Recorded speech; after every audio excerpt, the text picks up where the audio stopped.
Bom, nós passamos por aquele último parágrafo que ele diz: o eu do homem moderno adquiriu sua forma, quando ele fala no Semoá, né? Lá em cima.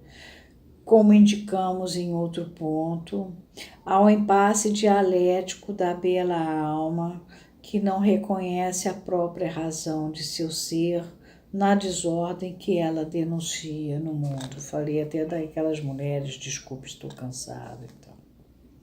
Mas uma saída se oferece ao sujeito para a resolução desse impasse em que ele delira seu discurso. Qual impasse? O impasse dialético da bela alma, que não reconhece a própria razão de seu ser na desordem que ela, bela alma, denuncia o mundo.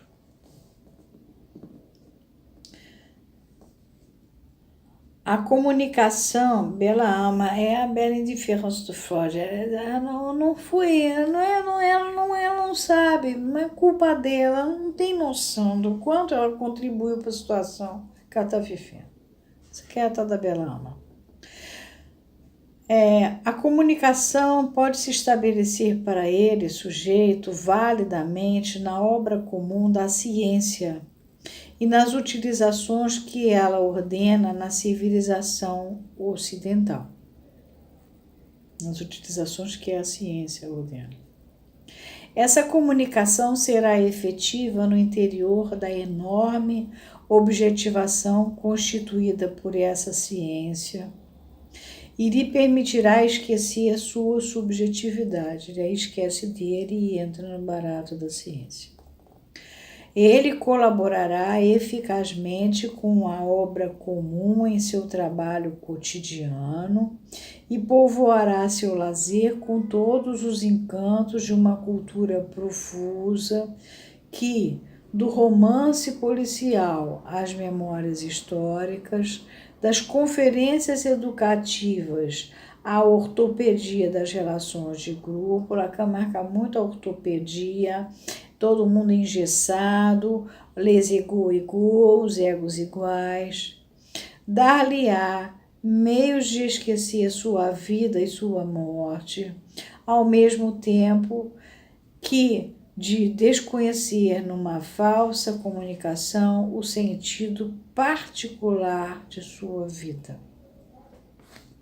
Se o sujeito não encontrasse numa regressão, muitas vezes levada até ao estádio do espelho, lá atrás, o espaço de uma etapa em que seu eu, moi, contém suas façanhas imaginárias, quase não haveria limites atribuíveis à credulidade a que ele tem que sucumbir nessa situação. Ele bota a manivela do eu lá para cima. E é isso que torna temível nossa responsabilidade quando lhe oferecemos, com as manipulações míticas de nossa doutrina, uma oportunidade suplementar de se alienar na trindade decomposta do ego, do superego e do id, por exemplo. Ele usa exatamente este termo ipeísta.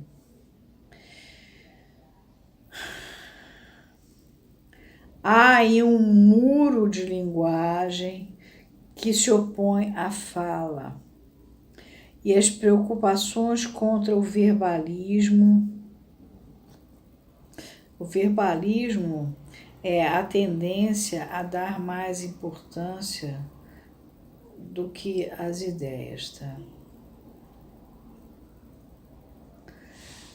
Que são um tema do discurso do homem normal da nossa cultura.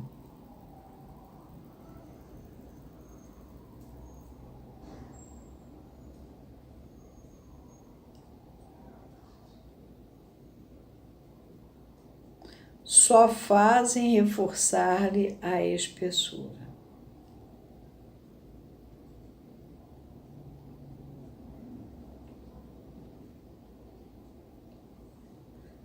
verbalismo é um conjunto de fala, de expressões.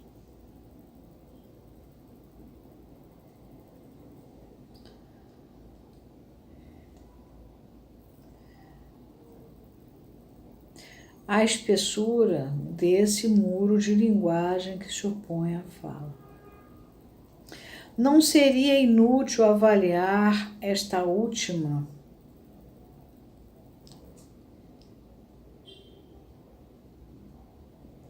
essa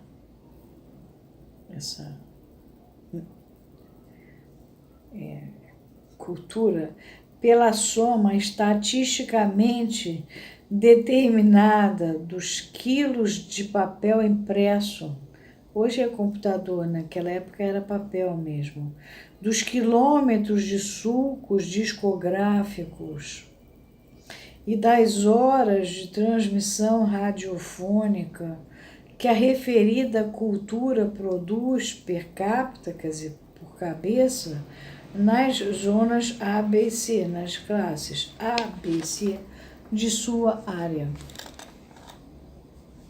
Esse seria um belo objeto de pesquisa para nossos órgãos culturais, e nele veríamos que a questão da linguagem não está inteiramente contida na área das circunvoluções em que seu uso se reflete no indivíduo. Ele bota um negócio em inglês aqui, dizendo assim: We are the hollow man, we are the staffed man, learning together, headpiece filled with a straw. Alas. Nós somos homens ocos, nós somos homens de pelúcia. Aqui ele botou empalhados na tradução. Todos encostados, com a capuz cheio de palha, o capuz. Ele botou aqui o capacete, não importa. E aí ele botou o alas como ai de nós. É um down, um para baixo. E assim por diante.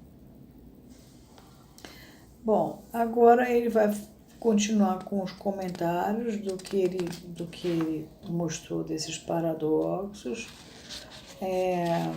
Até ao final ele vai andando, a gente ainda vai parar por algumas coisas, até chegar na página 290, onde termina esse segundo tomo. Eu vou parar aqui, porque agora a gente já viu as 3 possibilidades, né? Um diz que não é com ele, o outro não reconhece pela psicose de qualquer maneira, ou mesmo às vezes pelos atos faros também.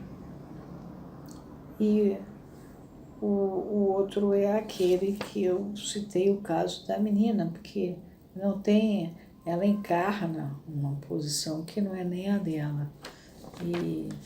E ela mostra aquilo, e é uma coisa sem intermediação do discurso, é uma demonstração. Então, esses 3 paradoxos que separam a fala da linguagem, Lacan passou por eles e mostrou qual é a saída do terceiro, da bela indiferença. Ele aí se justifica se atracando com ser um homem da ciência, um homem da cultura, enfim, ele usa a alienação de uma maneira socialmente aceita e justificada. Bom, de qualquer maneira, como disse Lacan, o terceiro caso era o caso mais difícil, né? O terceiro caso de paradoxo. Agora a gente vai entrar em uma continuação de discussão, e eu fico impressionada, e eu não sei se você se impressiona também. Esse homem tinha no máximo 42 anos quando ele escreveu isso tudo.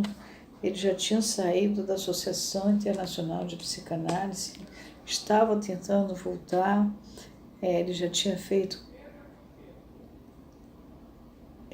52 anos.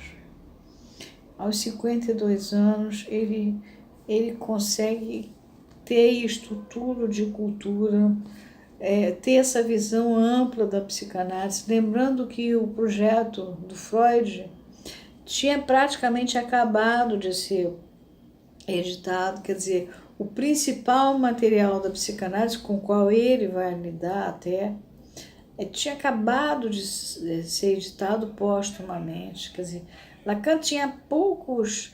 a gente tem hoje uma quantidade infinita de material para poder trabalhar e a gente não tem um Lacan, né? E é impressionante ver o que esse homem foi capaz de fazer. E com todas as pessoas se opondo, né? E com todo mundo querendo brincar de id, ego, superego tão mais fácil, né? E fazendo coisas loucas com a psicanálise, e ele lá, ali, né? Empenhado no seu papel de psicanalista.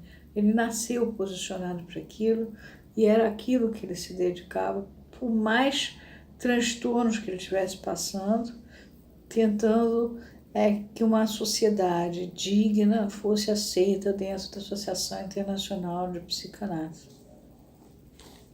Por isso, uma época, quando quiseram juntar os lacanianos com a IPA, na época disseram que já aquela mulher estava pensando, quem sabe a gente fazer uma fusão, eu achei um absurdo.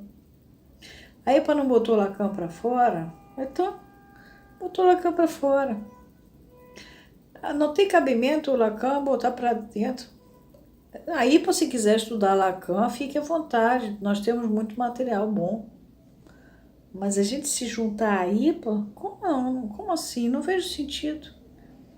A estrutura deles é diferente, a estrutura da formação de um didata é diferente, o conhecimento exigido para eles é diferente, a exposição que nós somos obrigados a passar, eles não são, a céu aberto, com os nossos trabalhos, o uso da matemática o tempo inteiro. Como é que nós vamos nos juntar lá? Não vejo sentido. Eles não quiseram Lacan, muito bem, mas Lacan aí, a partir daí fez tanto. Ainda bem que não juntaram, mas também tem muitos problemas ainda na escola, nas escolas lacanianas. Porque todo esse cabedal que o Lacan deixou é pouco usado.